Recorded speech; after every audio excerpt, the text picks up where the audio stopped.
बिस्मिल्लाहिर्रहमानिर्रहीम। अज़ीज़ तलबा, आज का lecture law of equi marginal utility से रिलेटेड है। लास्ट टाइम में आपने यूटिलिटी का पहला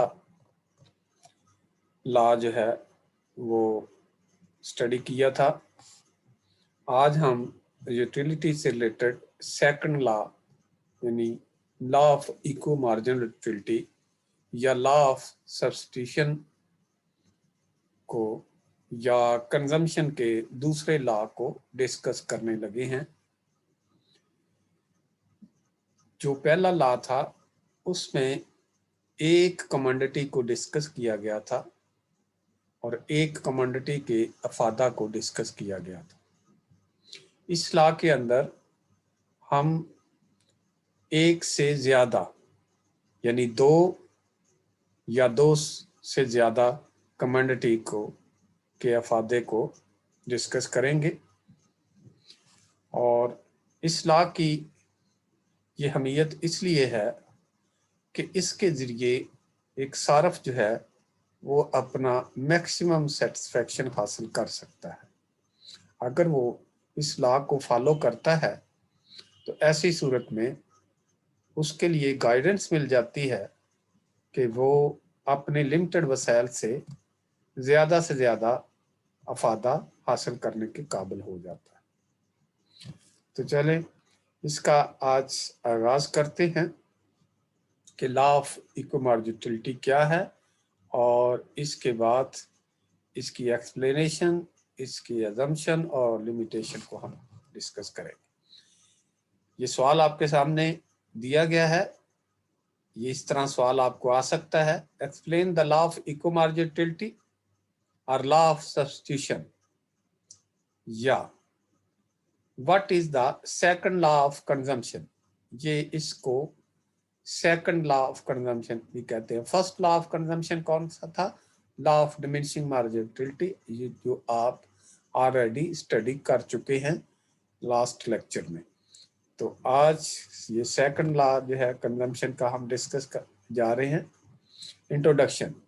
this law of equi marginal utility discuss that two or more than two commodities from which a rational consumer wants to get maximum satisfaction by means of limited resources.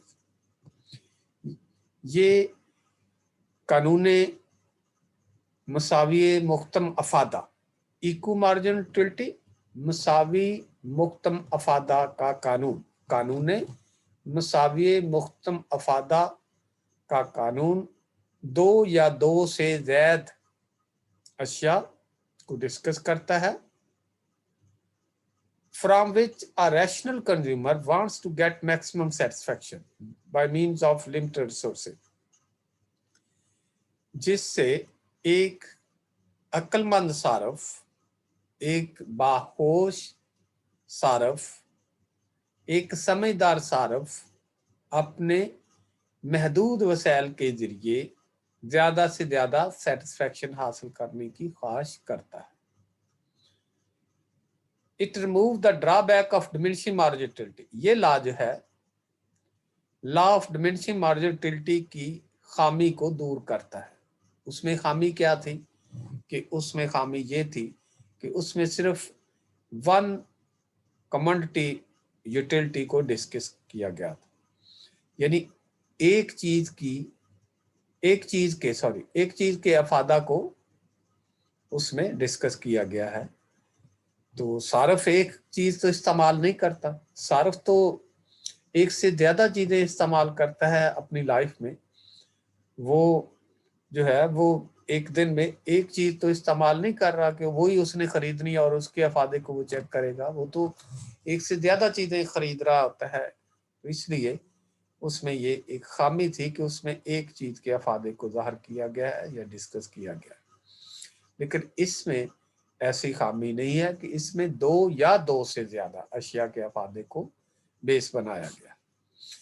This law guides us that how can we fulfil our wants with limited source. ये law जो है हमें रहनुमाई फराहम करता है कि हम किस तरह अपने महदूद वसाइल के ज़रिए अपनी ख्वाहिशात को जो लिमिटेड हो सकती हैं उनको पूरा कर सकते हैं। Definition of law of equi marginality. According to this law, a consumer is in equilibrium or gets maximum utility when he spends his income in such a way that the last rupee that he spends on each commodity gives him same amount of satisfaction। बच्चों, आप जानते हैं कि हर सारफ जो है, हर शख्स जो है, ये चाहता है कि उसके पास जो लिमिटेड वसाइल हैं उससे वो ज़्यादा से ज़्यादा फ़ायदा हासिल कर सके। तो ये ला भी हमें इसी की तरफ रहनुमाई फराहम करता है कि ये कहता है कि एक सारफ किस वक्त जो है वो ज़्यादा से ज़्यादा बेनिफिट हासिल करने के काबिल होता है। तो ये गाइडेंस दे रहा है। According to this law, consumer is in equilibrium, एक सारफ जो है वो तवाज़न की हालत में होगा, यानी ज़्यादा से ज़्यादा बेनिफिट हासिल कर सकेगा, ज़्यादा से ज़्यादा अफादा हासिल करेगा, gets maximum utility when he spends his income in such a way, कि जब वो अपनी आमदनी को इस तरीके से सर्फ करे दैट द लास्ट रुपये, के जो आखिरी रुपया उसने सर्फ किया है, he spends on each commodity, हर चीज की इकाई के ऊपर, gives him same amount of satisfaction, कि उन तमाम जो है अशिया जो उसने खरीदी हैं उन पे जो आखिरी रुपया सर्फ किया है उसका उसकी तस्कीन जो है वो सेम हो जाए। Gives him same amount of satisfaction, यानी उससे हासिल होने वाला अफादा जो है वो एक जैसा हो जाए। इसको डायग्राम और टेबल में जब ज़ाहिर करेंगे तो आप देखेंगे कि वो सेम कैसे होता है। इसके बाद मार्शल है, उसने इसकी तारीफ की है, इसलिए इस तारीफ को, जो भी तारीफ किसी इकोनॉमिस्ट की होगी उसको आप इन्वर्टेड कॉमा में लिखेंगे। ये इन्वर्टेड कॉमा शुरू हो रहा है और फिर यहाँ पे बंद हो रहा है। If a person has thing which he can put for several uses, अगर एक शख्स के पास कोई चीज है, he can put for several uses, और वो उसको कई इस्तेमालात में ला सकता है, he will distribute it among those uses in such a way, तो वो उसको इस तरीके से अपने इस्तेमालात में लाएगा that it has the same marginality in all, कि तमाम अशिया पे सर्फ करने से उसे मुफ्त मफादा जो है एक जैसा हासिल हो। एक चीज से मुराद यहाँ पे वो लिमिटेड रिसोर्सेज हैं उसके, यानी if a person has thing से मुराद कि अगर एक शख्स के पास लिमिटेड वसाइल हैं, he can put for several uses, तो वो उन वसाइल को मुख्तलिफ इस्तेमालात में ला सकता है। मिसाल के तौर पे अगर आपके पास 5,000 रुपया है तो आप इसमें से 2,000 रुपया कपड़ों के लिए इस्तेमाल कर सकते हैं, 1,000 जूते के लिए इस्तेमाल कर सकते हैं, और 1,000 रुपया फल खरीदने के लिए, 500 फल खरीदने के लिए, 500 रुपया सब्जी के लिए इस्तेमाल कर सकते हैं। तो इस तरह आप डिफरेंट वे से, डिफरेंट तरीकों से उस लिमिटेड रकम को इस्तेमाल में ला सकते हैं। और लेकिन आप इनको ऐसे करते वक्त, डिस्ट्रीब्यूट करते वक्त, ये देखें कि हर आखिरी इकाई जो आपने चीज की खरीदी है, मुख्तलिफ चीजें खरीदी हैं, उनकी आखिरी इकाई से जो हासिल होने वाला फायदा है वो आपका यकसा हो। इसके बाद अकॉर्डिंग टू लिप्सी भी इकोनॉमिस्ट था, उसने इसकी डेफिनेशन कुछ यूं की है, the household maximising its utility will so allocate its expenditure between commodity that the utility of last penny spent on each item is equal, कि एक खानदान अपने अफादा को ज्यादा से ज्यादा हासिल करने के काबिल हो जाएगा, will so allocate its expenditure, कि वो अपनी रकम को इस तरह allocate करे between commodities, अशिया के दरमियान, that the utility of last penny, कि आखिरी रुपये से हासिल होने वाला फायदा जो उसने मुख्तलिफ आइटम के ऊपर या हर आइटम के ऊपर, हर चीज के ऊपर सर्व किया है वो इक्वल हो जाए। तो ये भी एज इट इज ही डेफिनेशन है, लेकिन लफ्ज जो है डिफरेंट यूज किए गए हैं। मकसद एक ही है कि आखिरी जो आपने रुपये इस्तेमाल करना है वो हर एक चीज के ऊपर जो आखिरी रुपया इस्तेमाल हुआ है वो उससे हासिल होने वाला अफादा मुख्तम जो है वो बहम बराबर हो जाए। Explanation of the law of equal marginal utility. This law explains that when a consumer uses more than one commodity and wants to get maximum total utility, ये लॉ ये एक्सप्लेन करता है, वजाहत करता है कि जब एक सारफ एक से ज्यादा अशिया इस्तेमाल करता है और अपने अफादा को मैक्सिमम करना चाहता है, ज्यादा से ज्यादा हासिल करना चाहता है, his total utility will be maximum at the point where the marginal utility per unit of price for all commodity is equal। तो वो ऐसा कर सकता है जब उसका टोटल अफादा जो है वो मैक्सिमम हो। his total utility value will be maximum at that point। उसका टोटल अफादा, कुल अफादा जो उससे हासिल होना है वो मैक्सिमम उस वक्त होगा जब marginal utility per unit of price of all commodity, कि जब तमाम अशिया से हासिल होने वाला अफादा मुख्तम बाहम बराबर हो जाए, जो वो पैसा उसके ऊपर सर्फ कर रहा है। This point will be called consumer equilibrium.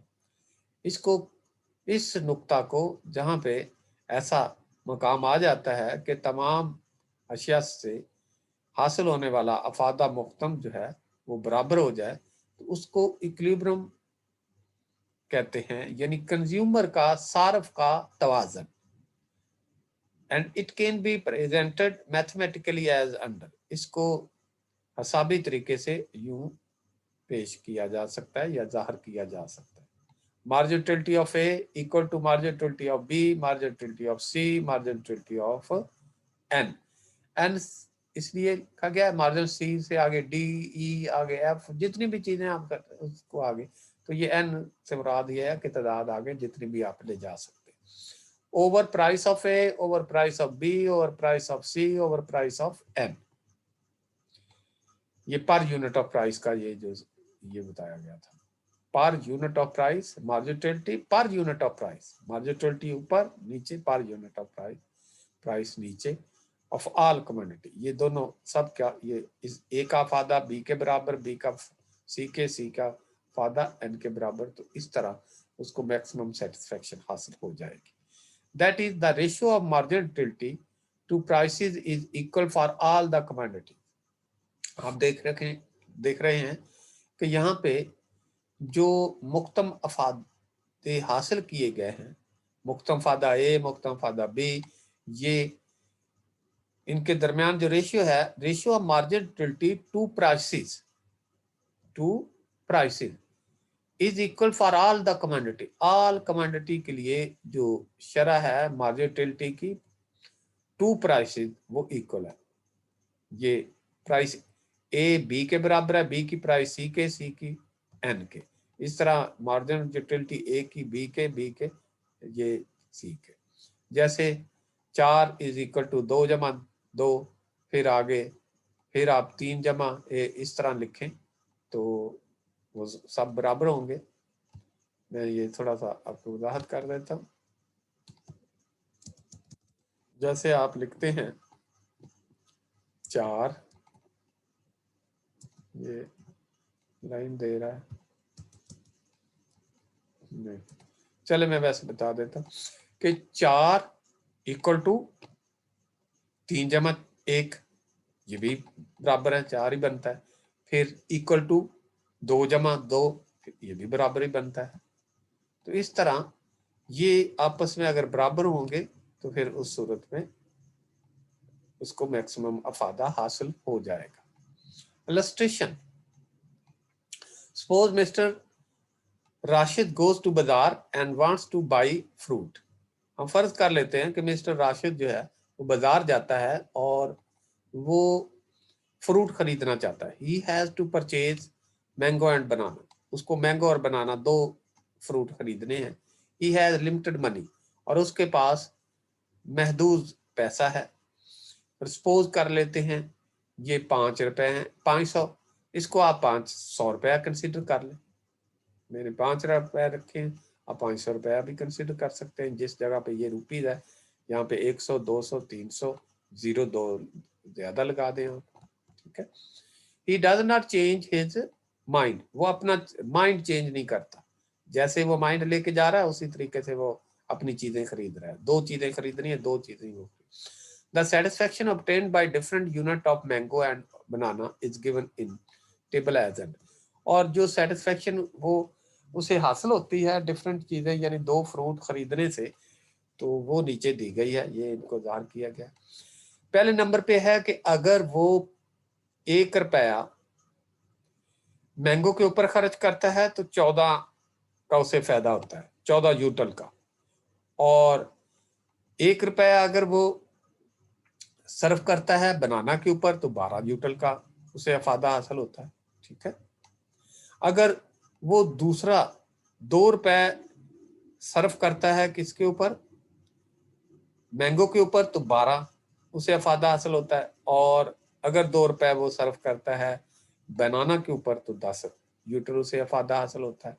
और 3 रुपए अगर वो, ये जोड़े बनाए जा रहे हैं यानी उसके पास ऑप्शनें हैं, वो डिफरेंट वे से अपनी ऑप्शनें यूज कर सकता है। लेकिन हमने ये देखना है कि उसने ये अफादा उसका है कि अगर वो सारे के सारे पैसे 5 के 5 रुपए जो उसके पास है वो इसके ऊपर सर्व कर देता है, ये देखिए आप, मैंगो के ऊपर, तो उसे 50 रुपए जो है अफादा हासिल हो गया। और अगर वो सारे के सारे पैसे 5 के 5 रुपए इसके ऊपर बनाना के ऊपर तो 40 रुपए उसे फायदा। लेकिन अगर वो डिफरेंट वे से करता है तो आप देखें कि अगर उसने 1 रुपया इसके ऊपर सर्व किया और 4 इसके ऊपर, तो इधर इतना फायदा हासिल होगा। ये मैं आगे एक्सप्लेन कर चुका हूँ, लेकिन सिर्फ आप एक दफा ये देख लें कि पहला यूनिट इस पे हासिल सर्व किया जाता है 14, दूसरा इस पे किया जाता है तो उसे जो है दूसरा 12, और इधर 10 और इधर 8, और 5वां किया जाता है, अगर 5वां रुपीज जो है इस पे सर्व किया जाता है तो 6 यूटल उसे फायदा। इसी तरह ये तरतीब है। अब उसने 5 रुपए भी खर्च करने हैं और अफादा भी ज्यादा से ज्यादा हासिल करना है, तो ये एक कॉम्बिनेशन बनाया गया है कि अगर वो 3 रुपए मैंगो के ऊपर सर्व कर दे तो उसका अफादा आखिरी जो है वो कितना 10 है। बाकी उसके पास कितने पैसे रह गए, 2 रह गए। तो 2 रुपए इधर सर्व कर दे तो उसको जो है ये 12 और 10 22 हासिल होगा, और ये वाला 36 यूटल हासिल हो जाएगा। तो इस तरह इसका 36 और ये 22 जो है 58 उसको अफादा कुल हासिल हो जाएगा, 3 रुपए इस पे सर्व करने से और 2 इसके ऊपर। अब इसके अलावा हम अगर कोई भी जोड़ा बनाएंगे, कोई भी पेयर बनाएंगे, तो उसको 58 यूटल अफादा हासिल नहीं हो सकता। वो किस वक्त हो रहा है कि जब उसके आखिरी रुपी का फायदा जो है वो दूसरी चीज के आखिरी रुपी से टैली कर जाए। ये देखें 3 रुपए इस पे खर्च किए तो आखिरी तीसरे रुपए से उसे अफादा कितना 10, उसने 2 रुपए इससे सर्व किए तो आखिरी रुपी यानी दूसरे रुपए से उसे कितना फायदा हुआ 10। तो अब इधर भी ऐसा भी हो रहा है कि 8 और 6 का भी बन सकता था, 6 और 6 इधर 6 है और 6 का ये भी आखिर पे आ रहा था, लेकिन उसकी रकम ज्यादा हो जाती है या कम हो जाती है। मसलन वो 4 रुपए ये 5 के सारे ही इधर खर्च करता तो फिर वो यहाँ पे आता है। अगर 4 रुपए इधर खर्च करता है तो ये और एक ये 12, 1 रुपया इधर खर्च करेगा, 4 रुपए इधर, तो 14, 12, 10 और 8 यहाँ तक उसे फायदा हासिल होगा 4 रुपए खर्च करने से, और 1 रुपया इधर तो 12। तो ये रकम जमा करेंगे तो ये कम बनेगी। तो ये कॉम्बिनेशन जो बना है इससे उसे ज्यादा से ज्यादा सेटिस्फेक्शन हासिल होगी। अब इसकी मैथमेटिकली प्रूफ जो है इसको हम मैथमेटिकली प्रूफ करते हैं। देखिए, if the consumer spends all his money on the purchase of mango, then his total utility will be, ये यहाँ से लेकर आप सारे जमा करें 50 बनता है। 14, 12 सारे पैसे उसने सारे इसके ऊपर सर्फ कर लिए, मैंगो के ऊपर। बनाना खरीदा ही नहीं, हालांकि उसने बनाना भी खरीदना है। तो 50 यूटिल उसे अफादा हासिल। If he spends 4 on mango and 1 rupee on banana, then the total utility will be, कितने उसने 4, तो 4 का ये 14, 12, 10 और 8 इनको जमा किया, 14, 12, 8, 10 और 1 रुपया इस पे खर्च किया, तो इधर से 12 उससे आया, तो ये 56 यूटिल बनता है। ठीक हो गया। अब आप देखिए तीसरे नंबर पे, if the consumer spend 3 on mango, 3 उसने मैंगो के ऊपर, 14, 12 और 10 उसे अफादा हासिल होगा। ये जमा किया 14, 12, 10। इसके बाद यहां पे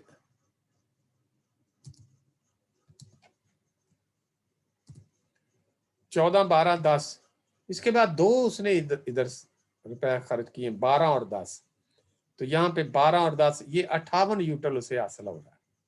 इसके बाद और पेयर बनाते हैं। अब क्या है, इफ ही स्पेंड्स 2 रुपए ऑन मैंगोस, अगर उसने 2 रुपए मैंगो के ऊपर खर्च किए हैं, 2 रुपए, यहाँ से 14 और 12 से ही एक और, क्योंकि पहले रुपये से 14, दूसरे रुपये से उसे 12, तो ये हम बना रहे हैं पेयर कि 14 और 12, इधर वो 3 रुपए खर्च करेगा तो 12, 10 और 8 तक आएगा। ये 12, 8 इनको जमा कर लें, 14, 12 पहले से और दूसरे से 12, 10 और 8, 56 यूटिल उसे अफादा हासिल होता है। इसी तरह फिर और पेयर बना लेता है वो। If he spend 1 rupee on mango, 1 रुपी इसके ऊपर, मैंगो के ऊपर 1 रुपया खर्च कर रहा है तो 14 यूटिल होगा, और 4 रुपए इधर खर्च कर रहा है तो 12, 10, 8 और 6 ये उसे अफादा हासिल होगा। तो ये देखें आपका इसमें उसको 50 रुपीज जो है हासिल हो गए। अब वो सारे के सारे पैसे जो है इसके ऊपर सर्फ कर देता है, मैं बनाना के ऊपर। तो 12, 10, 8, 6, 14 इन सबको जमा किया तो ये आपके पास 40 आता है। ये 40 यूटिल जो है अफादा हासिल होता है। इस तरह ये 40, ठीक है। तो आप देख रहे हैं कि जब उसने ये पेयर बनाया है, 3 रुपए इसके ऊपर और 2 रुपए इसके ऊपर, तो उसका अफादा जो है ये तीसरे हिस्से में 58 है। बाकी कोई भी पेयर वो बनाता है 5 रुपए को खर्च करने के लिए, तो अफादा उसका टोटल जो है वो कम है, 50 है, 56 है, 56 है, 50 है, 40 है। If he spends 5 rupee on banana, then total utility will be 40. From the above mathematical figure, it is clear that the consumer gets maximum utility when he spends 3 rupees on mangoes and 2 rupees on banana. ये mathematical calculation से ये clear है कि सारफ उस वक्त ज्यादा अफादा हासिल करता है जब वो 3 रुपए मैंगोज के ऊपर और 2 रुपए बनाना के ऊपर। If he selects any other combination, अगर कोई और कॉम्बिनेशन, जैसे कि ये कॉम्बिनेशन डिफरेंट टाइप के बनाए गए हैं, कॉम्बिनेशन अडॉप्ट करता है, इख्तियार करता है, मुंतखब करता है, इस total utility is less than this combination, तो उसका अफादा जो है इस कॉम्बिनेशन की निस्बत ये कम है। ये देखें सारे अफादे जो है दार किए गए। This can be explain with the help of A diagram, इसको एक डायग्राम के जरिए हम ज़ार करते हैं। डायग्राम क्योंकि 2 अशिया हैं, 2 ही डायग्राम बनेंगे, तो डायग्राम को आप समझने की जरा कोशिश करें। डायग्राम में एक साइड है, इसको हम वर्टिकल लाइन कहते हैं, और दूसरी लाइन है, दूसरी साइड है ये हॉरिजेंटल लाइन। तो हॉरिजेंटल लाइन लगाई है और वर्टिकल लाइन लगाई है, ये डायग्राम ए है। इसी तरह डायग्राम बी जो है, ये डायग्राम जो है मैंगो का है और ये डायग्राम जो है बनाना का है, क्योंकि 2 चीजें हम खरीद रहे हैं, इसलिए 2 डायग्राम जो है वो साथ साथ चले।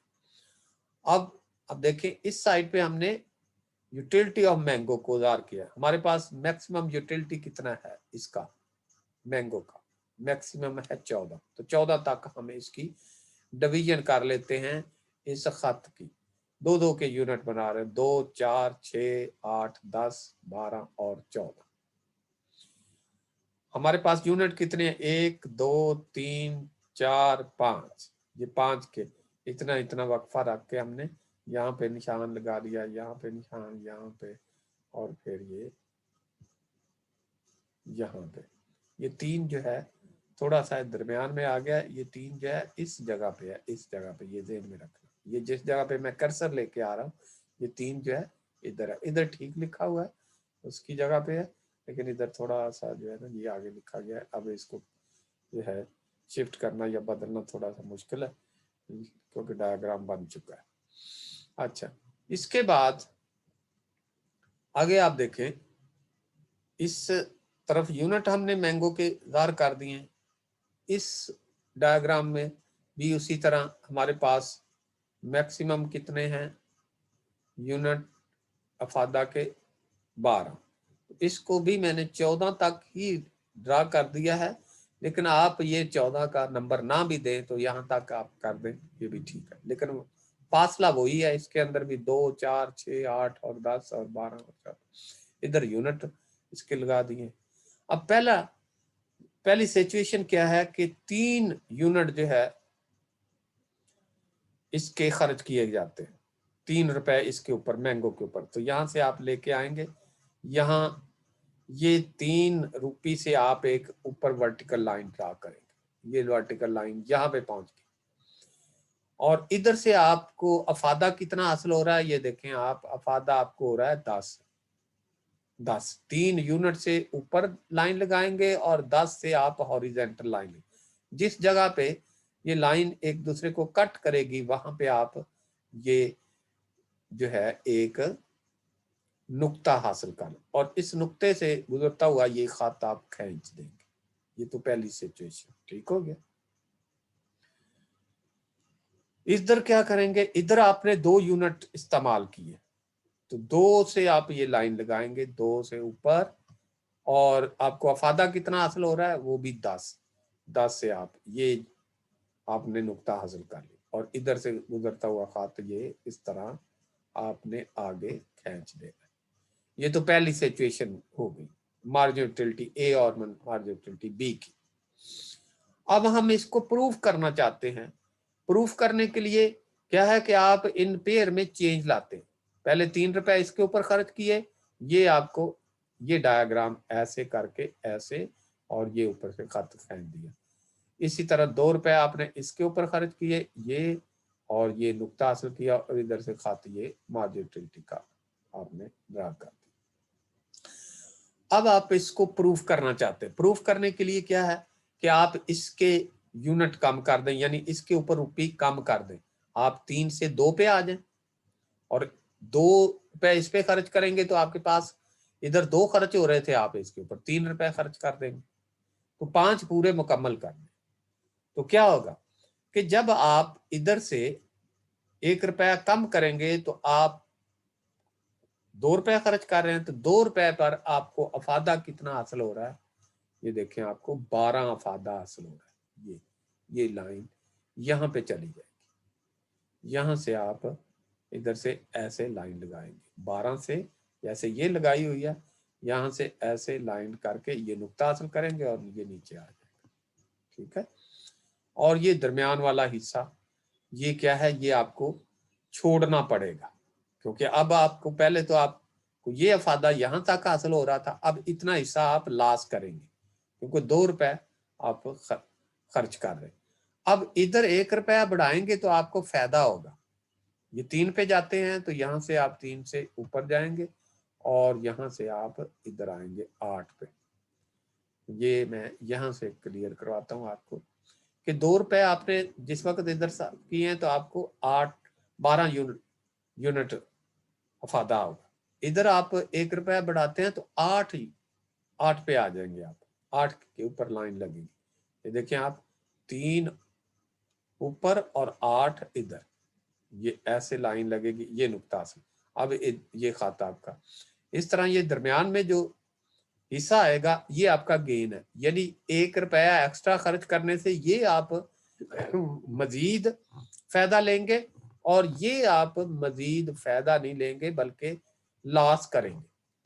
तो ये देखें, आपका लॉस वाला हिस्सा जो है वो ज्यादा है, और गेन वाला हिस्सा जो है, अगर वो पेयर आप चेंज करते हैं, यानी 3 रुपए इसकी ऊपर खर्च करते हैं 2, तो फिर तो सबसे ज्यादा फायदा हासिल हो रहा है।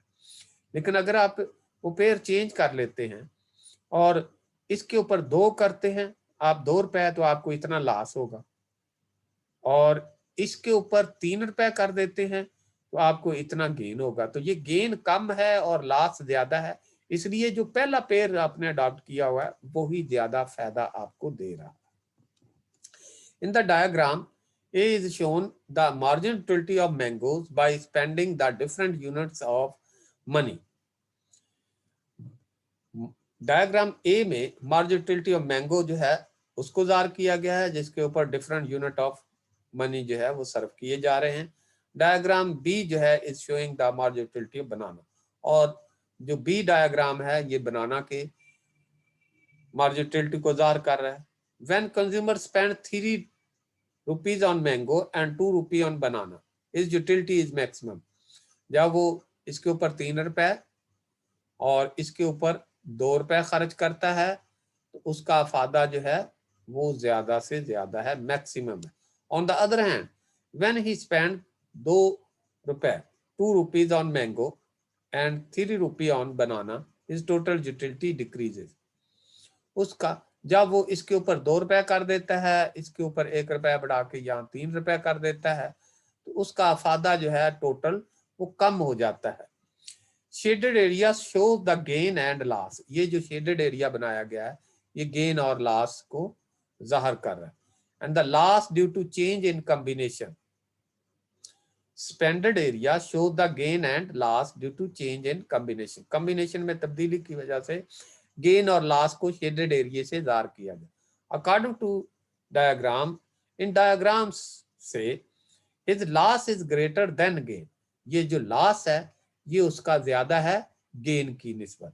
तो इसका मतलब है कि पहला कॉम्बिनेशन जो है वो उसे ज्यादा से ज्यादा अफादा दे रहा है, तो वो ही सिचुएशन जो है वो सही है। चलेंगे, इसकी एक्सप्लेनेशन होगी। अब आते हैं assumption of law. Assumption of law से मुराद क्या है? मफरूजात। आपको बताया गया है कि इकोनॉमिक्स के जितने भी लॉ हैं, ये एक सोशल साइंस है इकोनॉमिक्स का इल्म, और इसके जितने भी लॉ हैं ये कंडीशनल होते हैं, ये कुछ शराइत पे मबनी होते हैं। अगर वो शराइत आप जो है पूरी करते हैं तो फिर ये लॉ दुरुस्त साबित होते हैं, वरना ये दुरुस्त। लेकिन जो साइंटिफिक लॉ होते हैं उनके साथ कंडीशन नहीं लगाई जाती, वो कंडीशन के बगैर जो है दुरुस्त साबित होते हैं, दुरुस्त नतीजे देते हैं। तो वो चीजें जो हम फर्ज कर लेते हैं किसी भी इकोनॉमिक लॉ को दुरुस्त साबित करने के लिए, उनको हम इकोनॉमिक्स लॉ के मफरूजात कहते हैं। तो like other laws, marginal equi marginality law भी कुछ मफरूजात रखता है और जो कि हस्बे ज़ैल। assumption of the law are the following. Number 1, measurement of utility, utility को मैयर करना। इसमें पहली शर्त ये रखी गई है, it is assumed that the utility is easily measured for calculation of consumer equilibrium, कि पहली शर्त ये है कि जो अफादा है उसको आसानी से मैयर किया जा सकता है।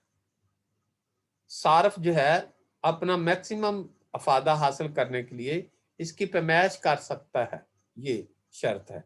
अगर अफादा की पैमाइश नहीं की जा सकती तो फिर ये लॉ दुरुस्त साबित नहीं होगा। तो for the accuracy of this law, for the application of this law, it is necessary that the utility में बी मैयर्ड, इसको मैयर किया जा सकता। तो अगर इसको मैयर नहीं किया जा सकता तो then this law will not accurate, फिर ये लॉ दुरुस्त साबित नहीं होगा। Number 2, substitution. The consumer want to purchase a number of goods, सार्फ जो है वो कई चीजें खरीदना चाहता है। These goods should be substitute of each other, और ये चीजें एक दूसरे का नेमल बदल हो।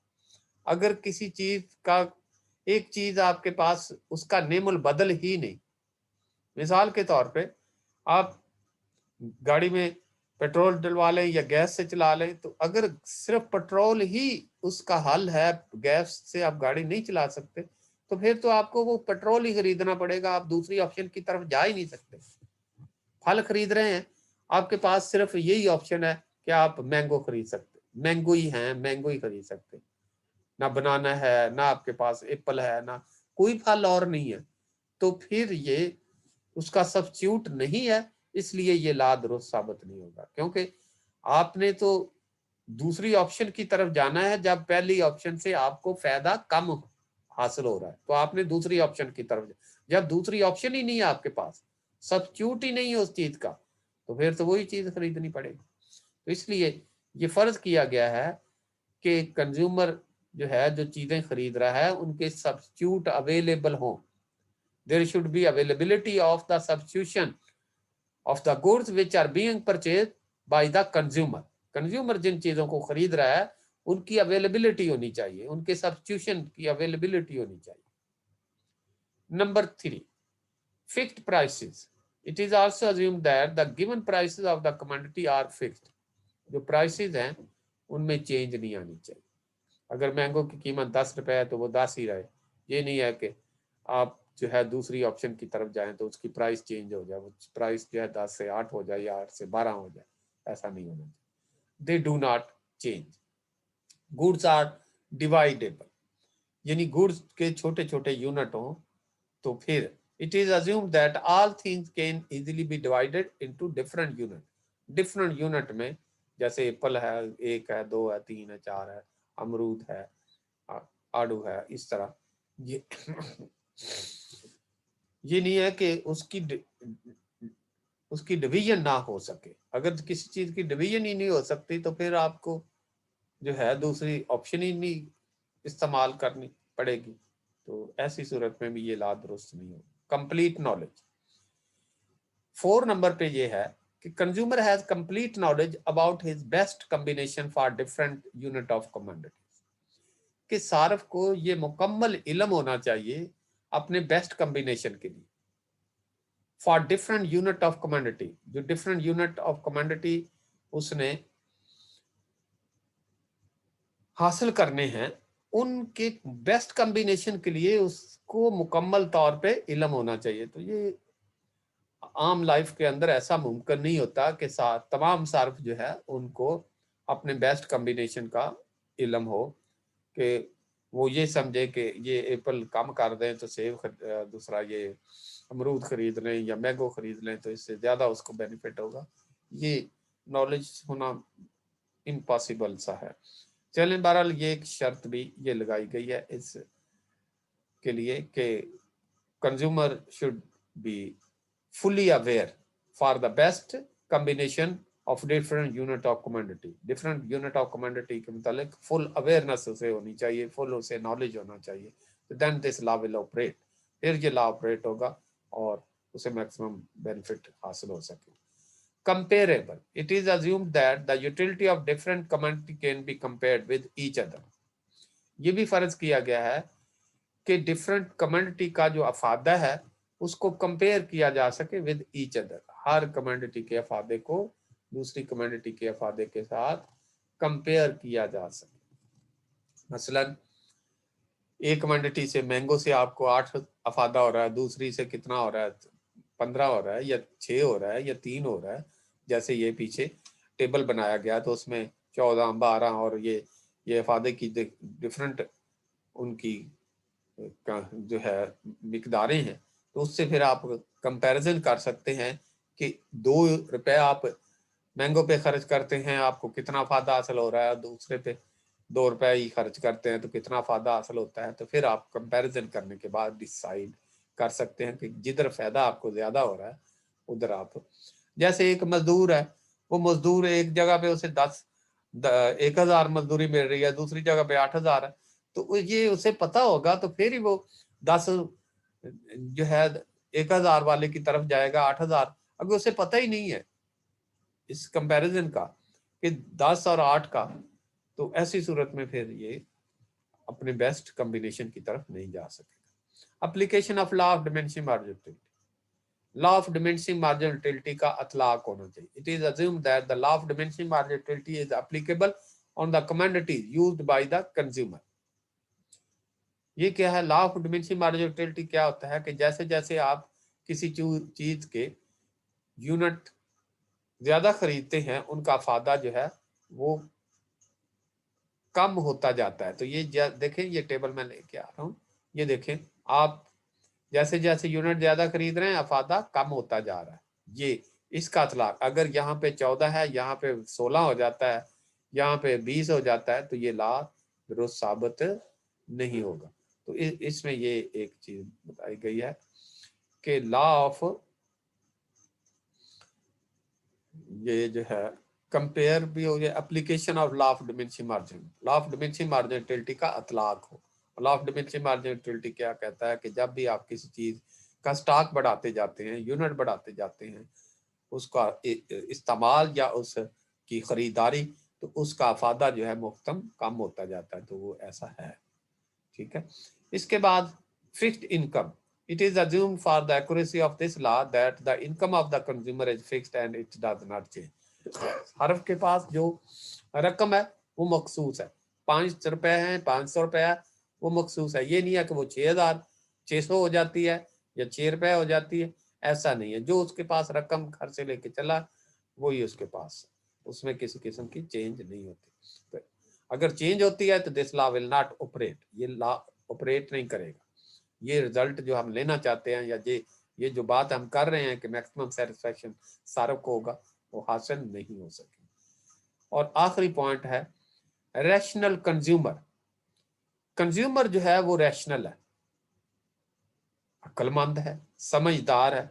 वो बेवकूफ होगा तो बेवकूफ को क्या पता है कि इसमें उसे फायदा है या नहीं है, उसे तो इल्म ही नहीं है, तो फिर वो कैसे कंपैरिजन कर, इसमें तो कंपैरिजन उसने करना है ना, जिधर फायदा होना है उधर उसने जाना है। लेकिन अगर एक इरेशनल कंज्यूमर है जिसे इसका पता ही नहीं है, तो वो ऐसा नहीं कर सकता। It is assumed that the consumer is rational, समझदार है, अक्लमंद है। He want to maximise his total utility with his limited, और वो अपनी मखसूस महदूद रकम के साथ, आमदनी के साथ अपने अफादे को ज्यादा करना चाहता है, तो फिर ऐसा वो कर सकता है। और इसके बाद ये वीडियो चूंकि लेंथी हो जाएगी, ये लिमिटेशन को मैं कल डिस्कस करवाऊंगा बच्चों। इस वक्त बस अजम्पशन तक आप इसको कंप्लीट कर लें, ठीक है। इसमें कोई प्रॉब्लम आए तो मुझे आपने अपना जो है मैसेज सेंड करना है, उसको एक्सप्लेन कर दिया जाएगा। इसके साथ ही अल्लाह हाफिज।